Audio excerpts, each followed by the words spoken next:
Hello, good evening, and welcome to tonight's webinar. As we mentioned in the lead up to this, it's going to be a bit of a different feel to it tonight, on the basis that we're going to run it all as a Q&A session, very, very informal. We would like audience participation where it's possible, so do get your fingers ready over the Q&A and the chat interfaces, because we really would like to know what your questions are and what your thoughts are on what we're discussing.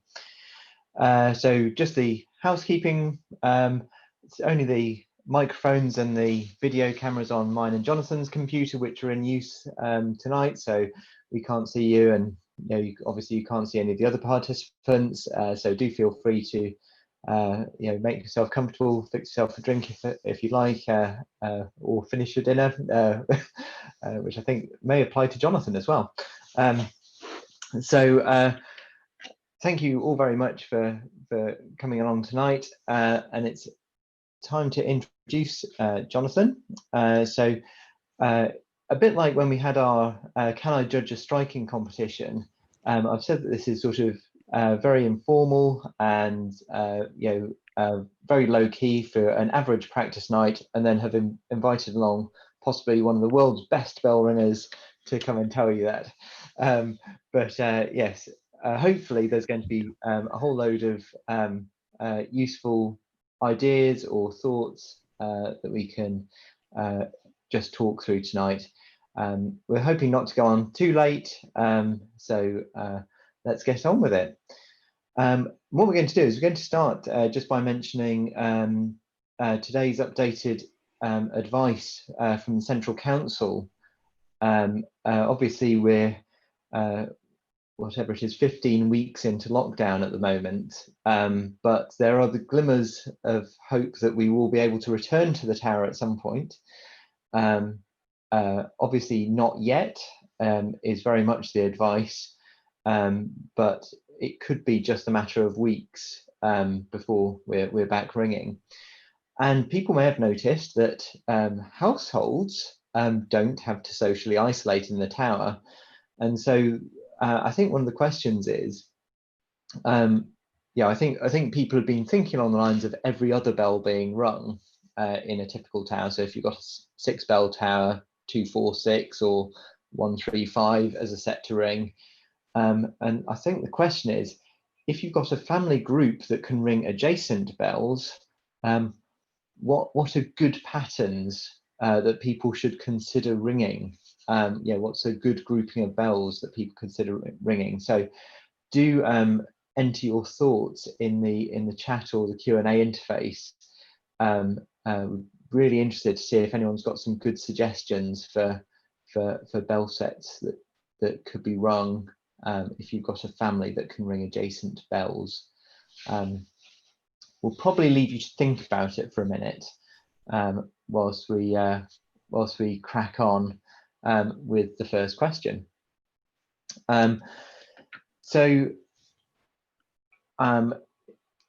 Sort of in my position as tower captain, you often invite people to ring touches, and then you look for a volunteer to call it, and then you carry on looking around, and you end up being the only person willing to call sometimes.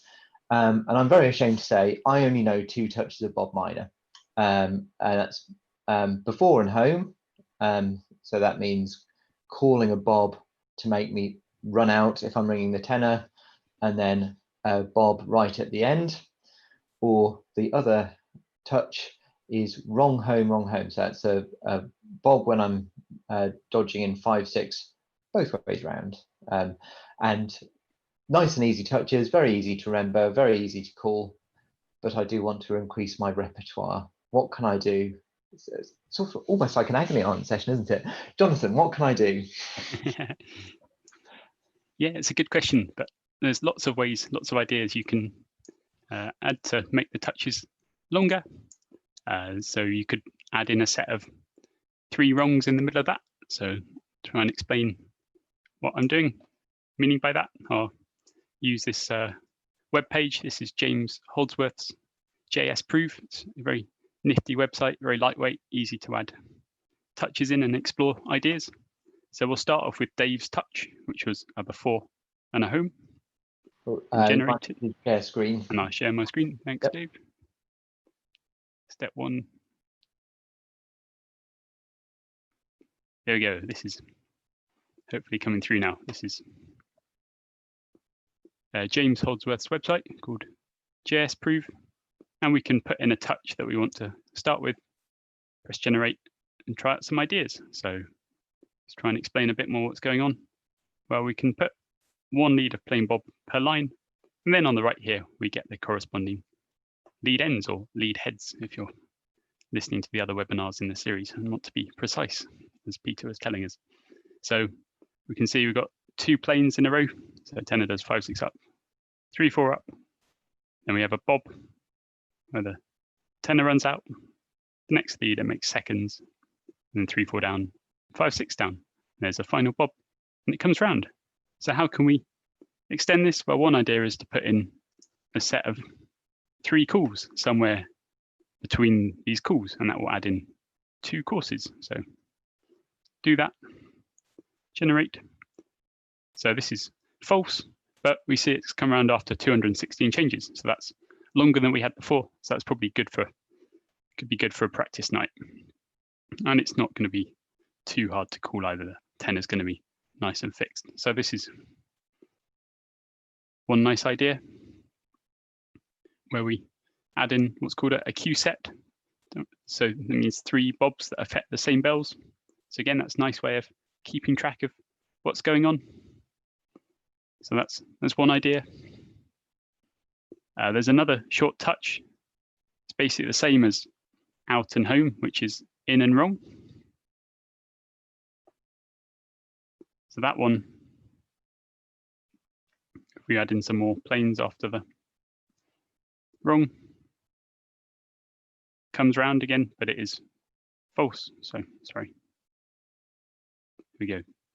84 changes. It's false, but again, we've got, might not have a problem with that. And we can kind of combine the 2 touches together. So we could have the first bob from Dave's number 1 touch that he knows. And then we think, well, we'll get to a wrong a few leads after that. So put that in, and then in, and then a home. So we've kind of nested another touch inside our original touch. So that's 120 changes. So lots of ideas there, how to add in sort of touches within touches to make them longer. And that's really what composition's about, just using ideas to move you around. And if you're in your course or appeal, of course you care about things being true, but I think we're probably all right on a practice night with something like this. How does that do, Dave? More questions? Or? That's pretty good. I think, yeah, the immediate points that arise from that are, does anyone care about falseness on a practice night? And my guess is that if it brings up rounds twice, you might be in a bit of trouble. How careful do you have to be to avoid rounds suddenly appearing in the middle of your wonderful, if unconventional composition?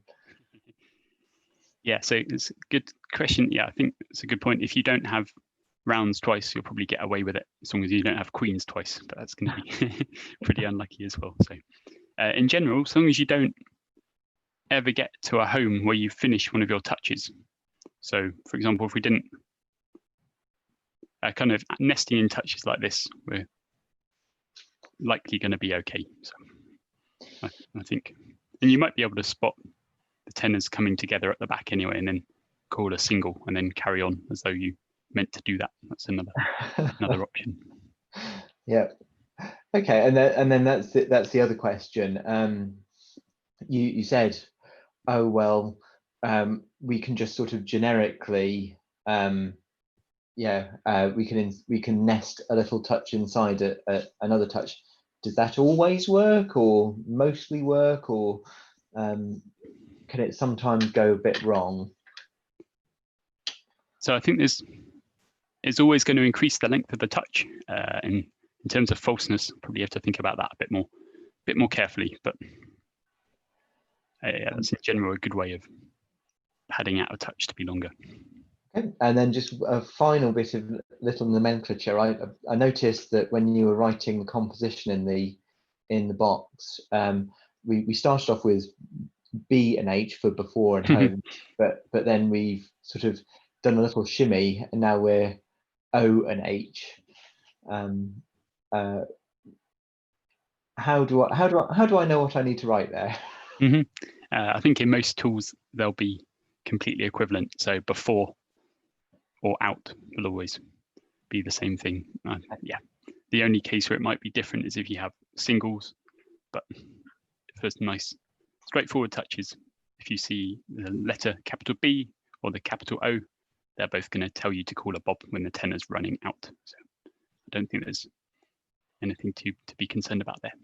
Okay, but I was inconsistent. That's a good flag. And what about if I wanted to sort of shake it all up a bit and use singles instead of bobs? I now presume they're not interchangeable.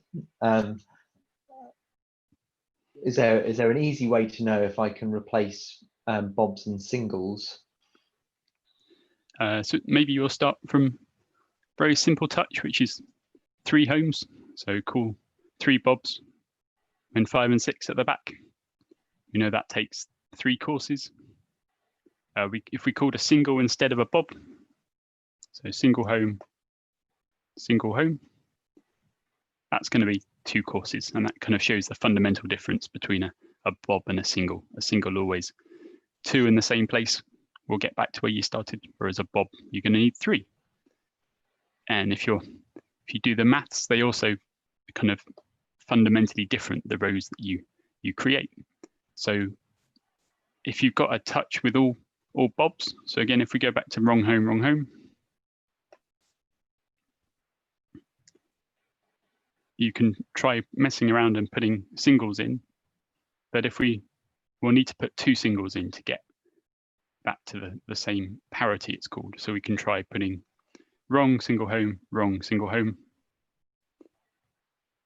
and that hasn't worked. So you need to be a bit careful and think about what you're doing. I think if we go all singles, that's then true again. So you can call similar touches in a variety of ways, and singles are a nice way of doubling the length of a touch. I think that's probably one of the most straightforward uses of them. So again, if we have wrong home, and we want to ring for something a bit longer, we can call a single home at the end and then repeat it.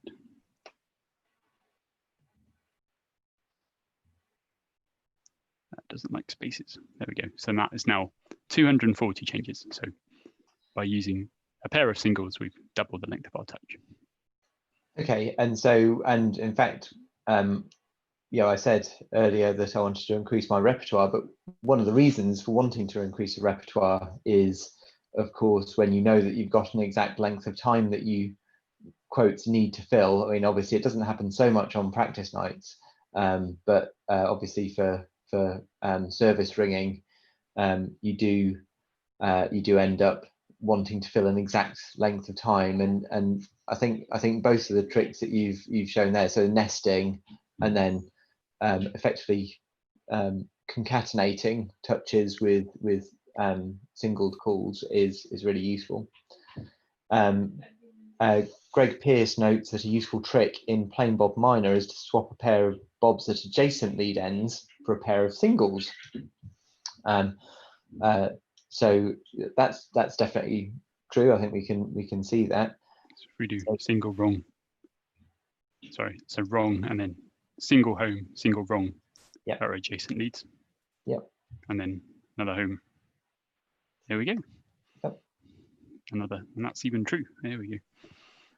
Yeah, and you can kind of see why it is, because obviously the bell that made seconds and the bell that made thirds just swap back. So Greg asks, are there any similar easy rules to include singles in other methods, e.g. Little Bob? So the fact, the adjacent, having a single at home followed by a single at wrong, if we can maneuver little bob to get the calls in the same place, and that should work as well. It just so happens that home and wrong are one lead apart in plain bob. That's why this touch is nice to call. You call the first single and then remember to call the next lead and have another single instead of a bob.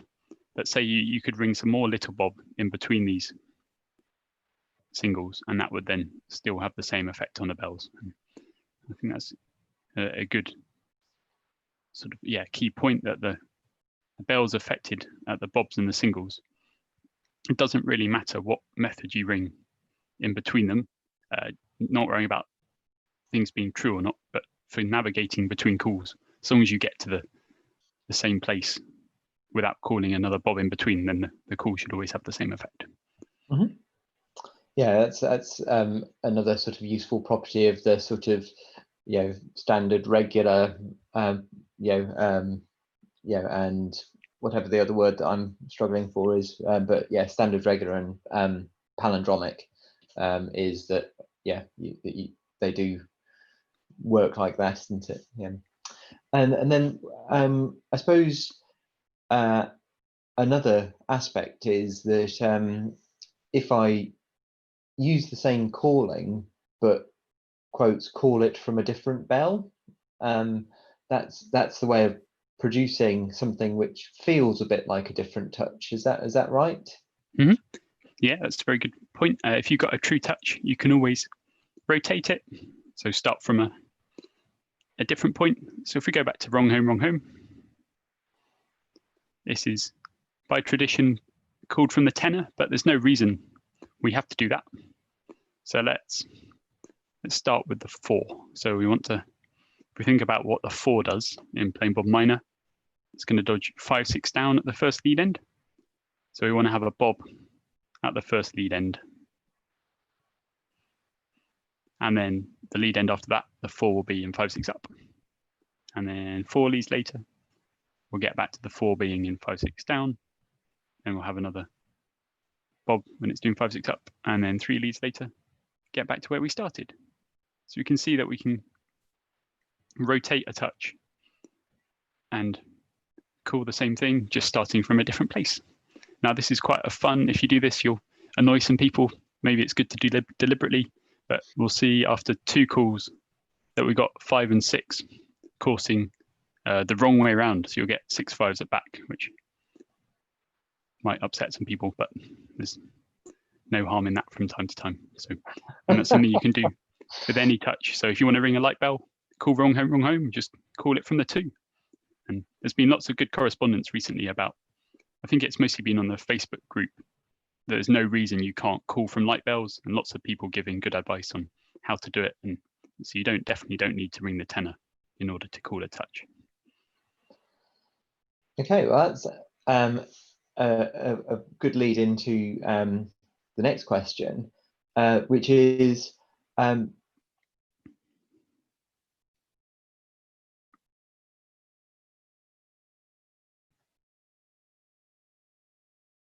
calling touches. How do I get started?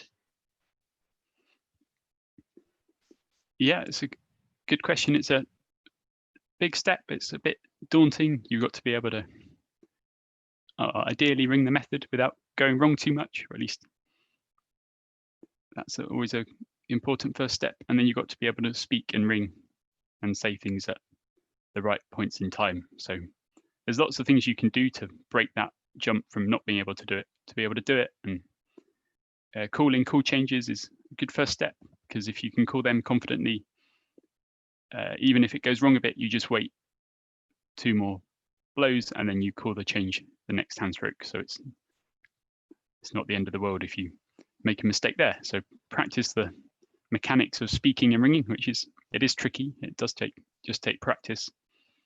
And then I think it's worth planning in advance. So doing some homework, talking to your tower captain, say, I want to call a touch, and then, or even just deciding to and turning up one evening and saying what you want to do. And if you think about it in advance, you can use websites like this or Complib, and that shows you what you do at each of the bobs. You can learn it. And if you learn it well, then you learn more things by rote, and you're going to be using less brain power. So a few ideas for how to help with this. Well, there's a really good website I've just mentioned called Complib. So let's find this is the touch that Dave was mentioning before.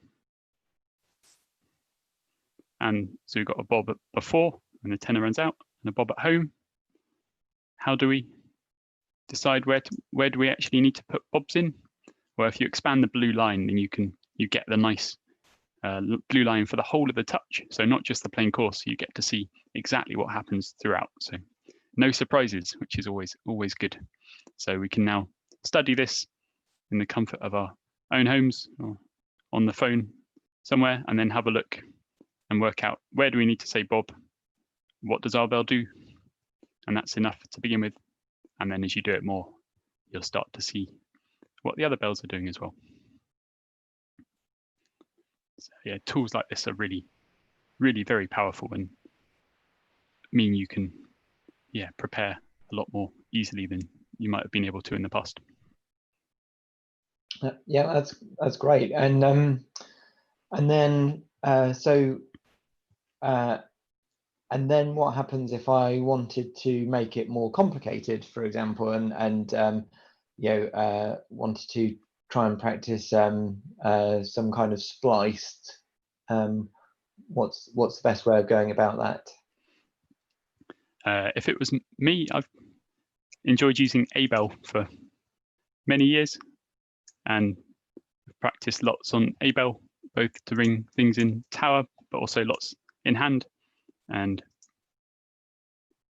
this is not the right installation location, but over the years, plugged lots of things into Abel and practiced that way. And again, if you're trying to call spliced, you can practice with Abel. So you're ringing along and you try and call things, and then check that you say what Abel says as well. And if you can get to the end of the touch and you just build up your confidence, and then if you're a naturally nervous or pessimistic person, then it's good to build up your confidence outside the tower, and then if you know you can do it, then it's going to go an awful lot better. So there's lots of ways to have a more positive.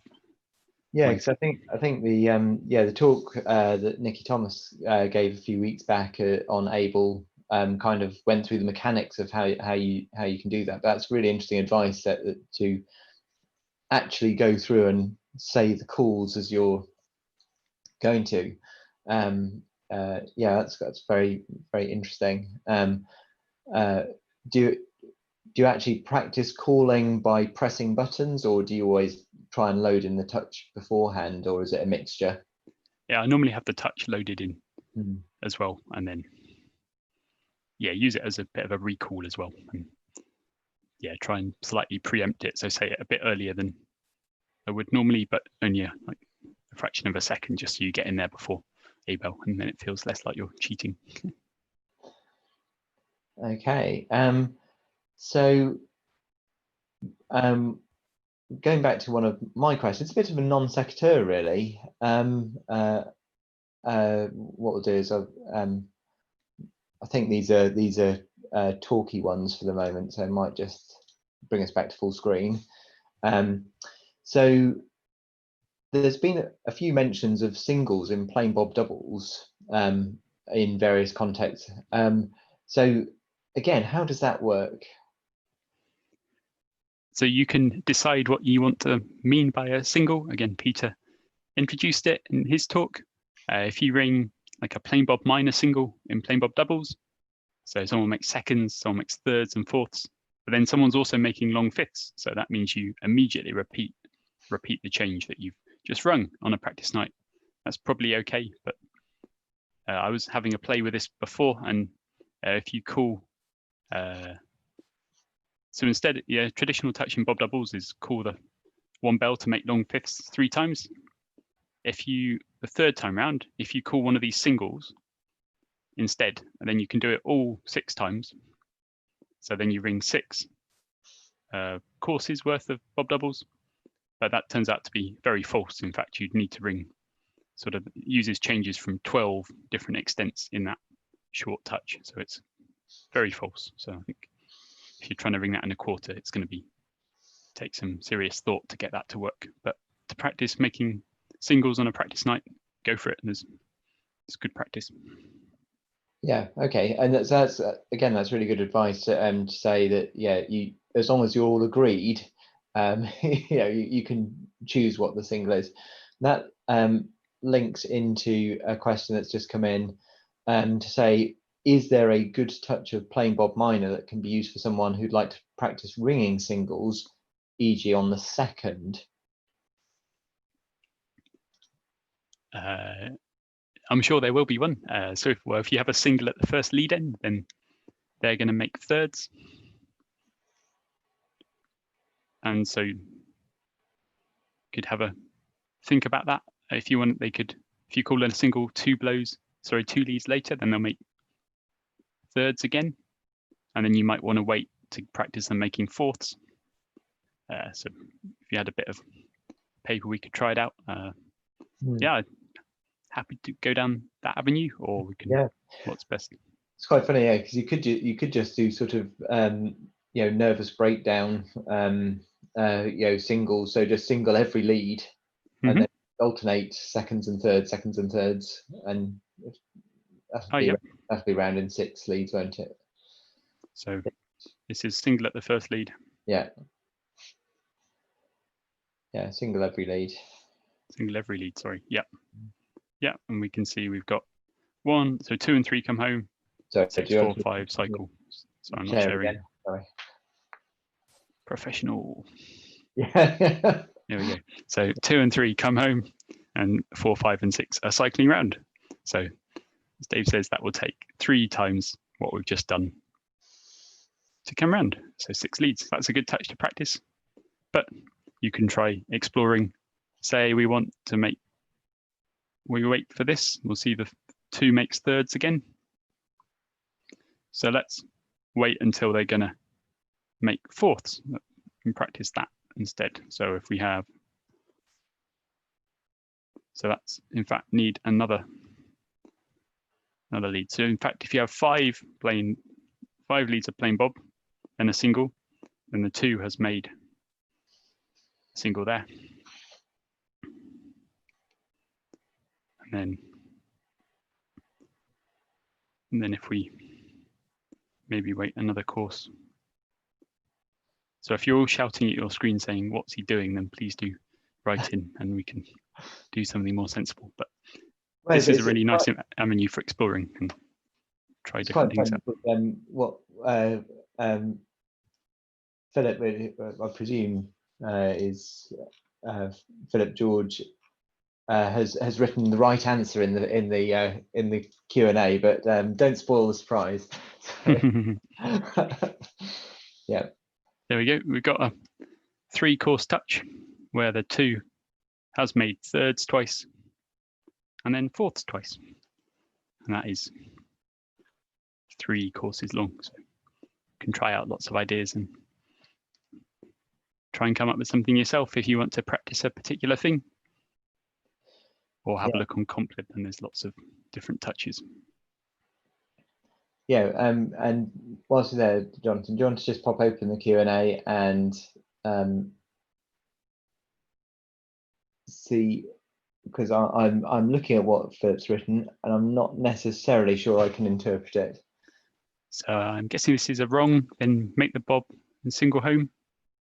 Oh, I see. Yeah. Then number 4. 4. Then wrong. Single fourths. Yeah, okay.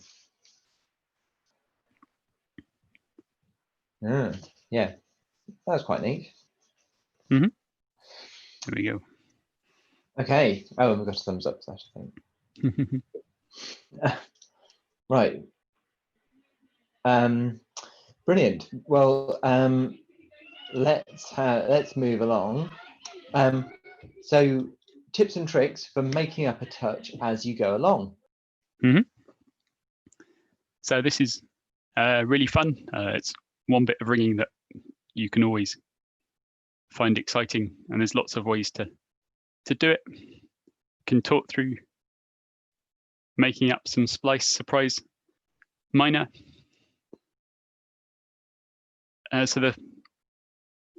Clearly you can do this while you're ringing, but that's normally way too much to think about the first time you try and do it. So you can do a bit of homework and then gradually explore, bringing in different things each time, and then using the minute between leads to work out what to do, and really does keep you on your toes.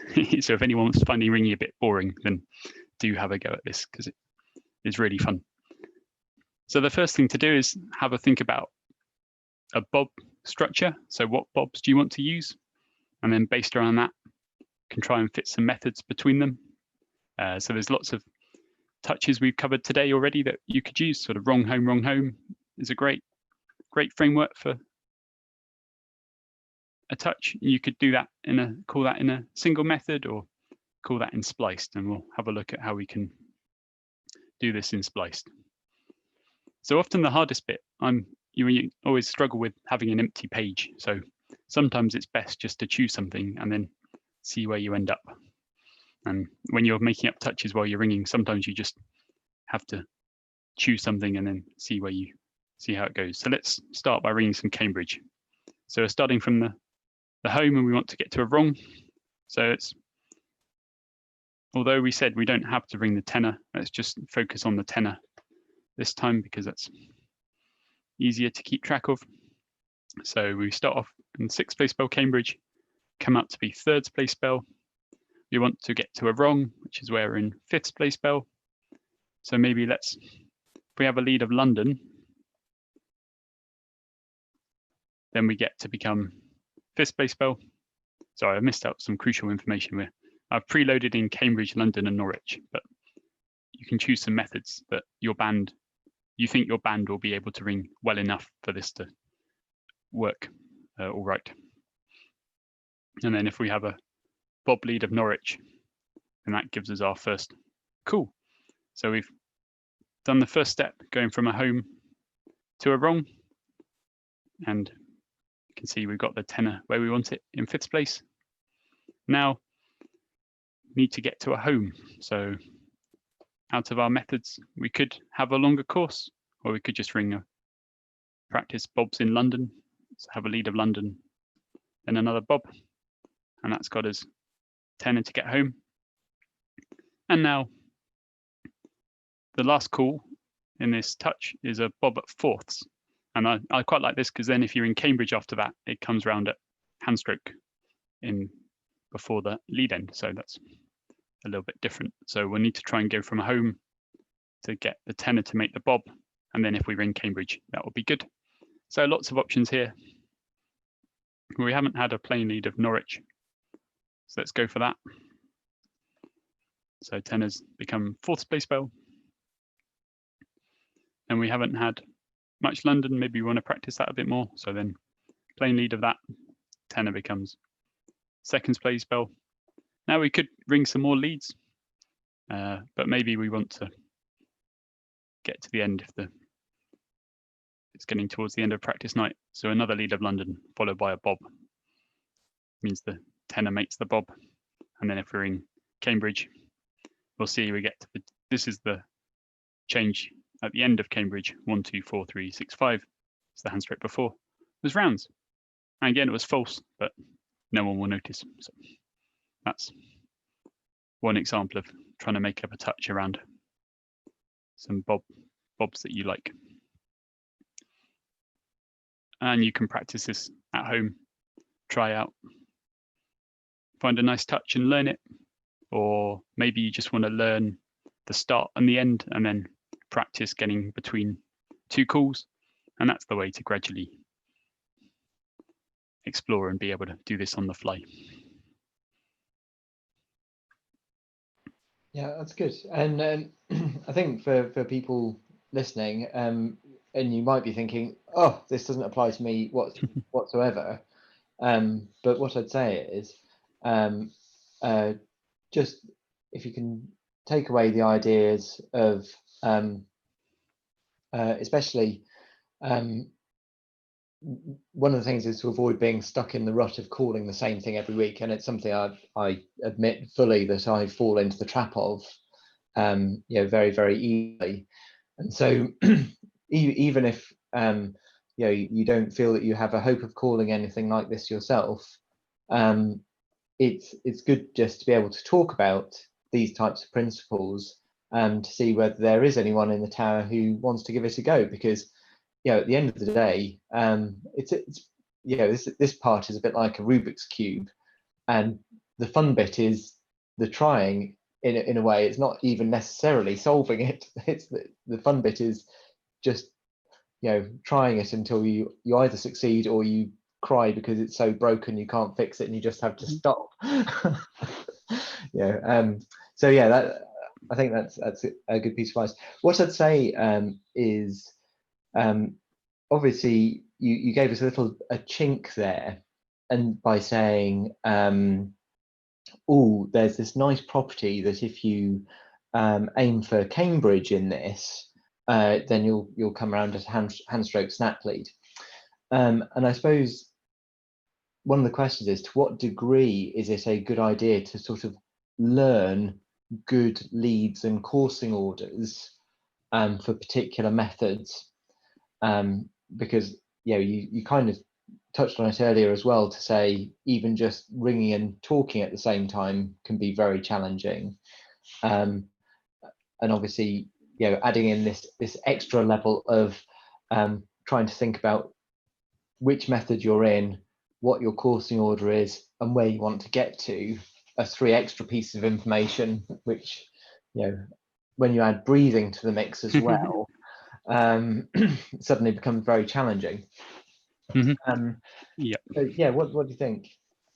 Yeah, absolutely. I don't mean to scare anyone. You don't have to do this step. It's just something that can be fun. If in doubt, use an existing touch and use the efforts that everyone else has already gone to and decided they want to share because they think they're good. So the step 1 is learning to call touches that other people have made. And then if you enjoy that, then you might enjoy tinkering with them, coming up with new touches, and then learning them and calling them. And then if you can do all of those at the same time if you're feeling brave, but normally people who say they're making it up really have already called a similar touch before and just forgotten it, and then kind of recreating it or doing something slightly different from what they've done before. So it's all baby steps, all building up what you can do. Okay, so let's go sort of almost immediately to the other end of the spectrum, which is there a good way to get everyone in a band involved in calling a touch? Yeah, absolutely. It's good practice, get everyone speaking. Starting with call changes is the good way to do that. You say you've done this with the Fen Tigers when we were running some of the practices. Try and everyone get to a particular change. So you have a team target to get to, and you each call changes in turn. And you can say pass if you get really stuck. So there's no problem if you can't work one particular bit out. And then after maybe 5 or 10 minutes, you say, right, now we're going to try and get back to rounds. And then everyone aims towards that. So that's the best starting point, because call changes there's no problem if you said before you can miss a call change out and no harm's going to come. It just means you're going to ring for 2 more blows. So start with call changes. And then change ringing, we used to call this rhubarb, I think, based on previous generations as well. But if you're going on a ringing outing and you've been ringing all day and you've rung all of the methods you can think of, then the next thing is try and ring them all at once. So you go around and everybody shouts out a method at a lead end, and you can have a call if you want before, and you can mix between minor and doubles and go back to minor, or have 3 bells covering if you're ringing on 8. It's just a fun way to try out different things and get everyone involved in calling. And there's no way of getting stuck in a rut if you're getting ideas from everybody. Yeah, and that links into something that Philip has said also. Just encourage all of the ringers to call changes and plain hunt and to get used to speaking while ringing, and it also helps them place the calls at the correct time. I think that's quite a good point as well.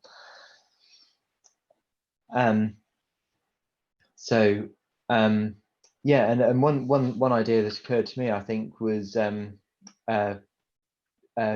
bit like the touch that we touched on, that we talked about earlier, with the single every lead, to give the seconds lots of practice at making thirds at a single. Just going round the circle, getting people to call at every lead end, bob or single, because as we've seen, that produces really short touches in general. So you get back to rounds pretty quickly, and you can go around a few times until people are either bored or it's fired up. Yeah, sounds good. Decoupling things is very sensible. So we're not worrying about how many plain leads we've had until the next call. If there's a bob or a single every lead, then that's a great way just to practice that bit on its own.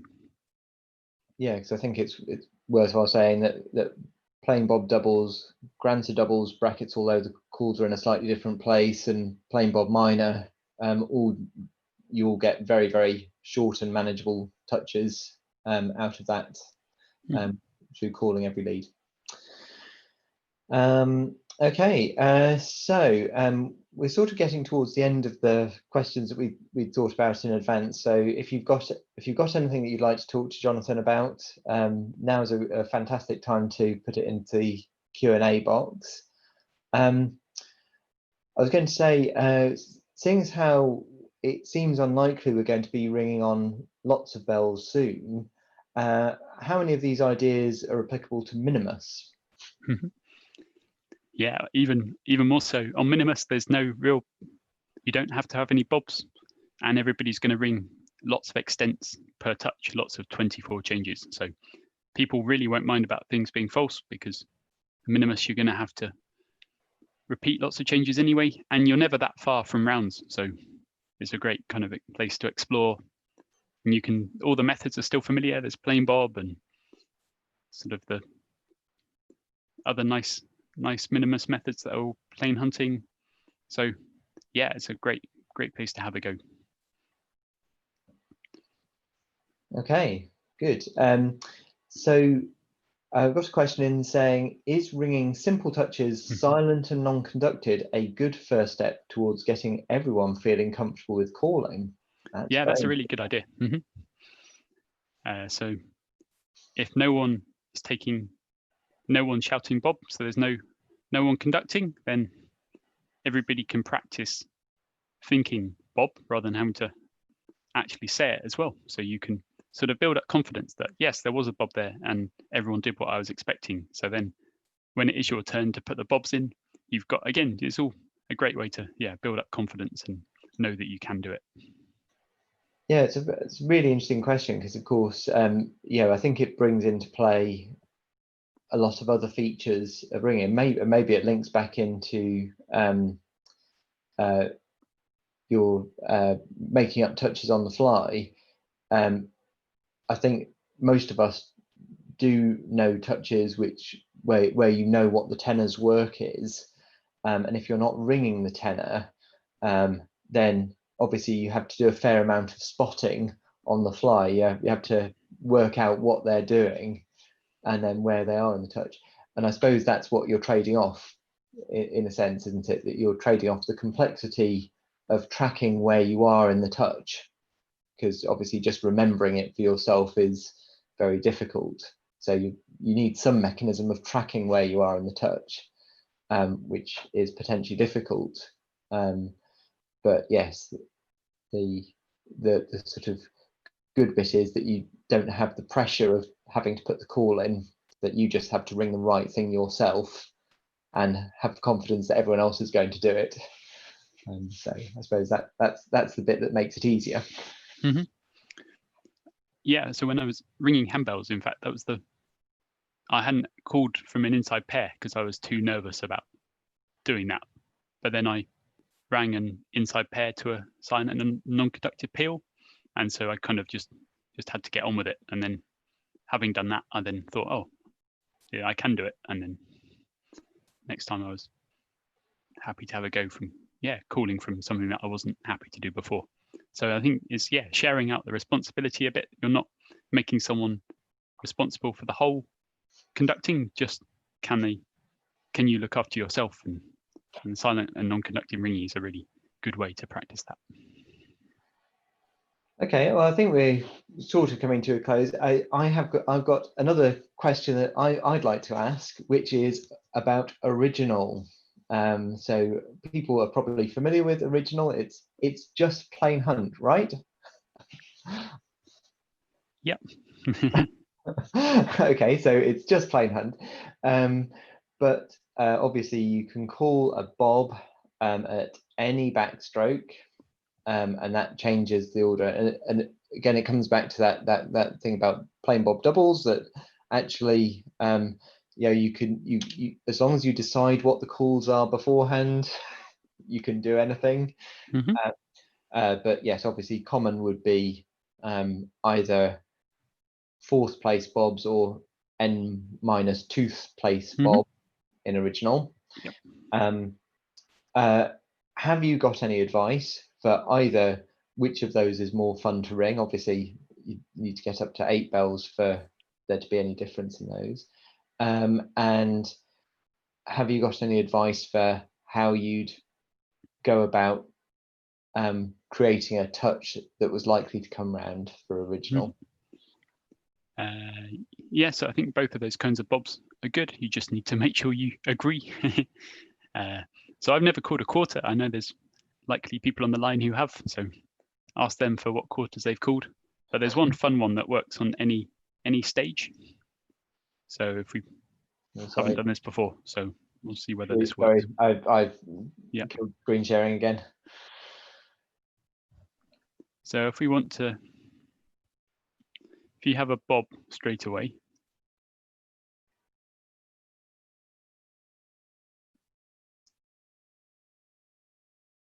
no, I don't think I've got the right format. Okay, well, I'll just describe it.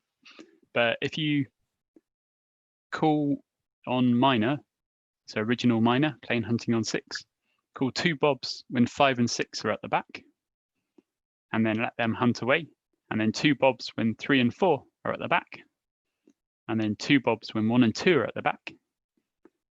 Then it will come round in half a bit of plain hunt's time. And that touch will work on major if you use 6 place bobs and just increase the number of bobs to 3. And on royal with 8 place bobs, you just need to call 4. I've never tried it on 12, but maybe we'll be allowed to when we go back ringing. Yeah. Oh, that's you're right. That's quite frustrating, isn't it? Yeah. Yeah. I can't. Can I get JS Proof to do it? No, I can't. See if we can get it from. Anyway. Don't need to watch us try and do this. No, yes, right. Anyway, this is no, it doesn't appear to be in the library. Shame. No. Right. Well, unless anyone has any further questions, which I can't say I have, I'd like to say thank you very much, Jonathan, for taking the time just to.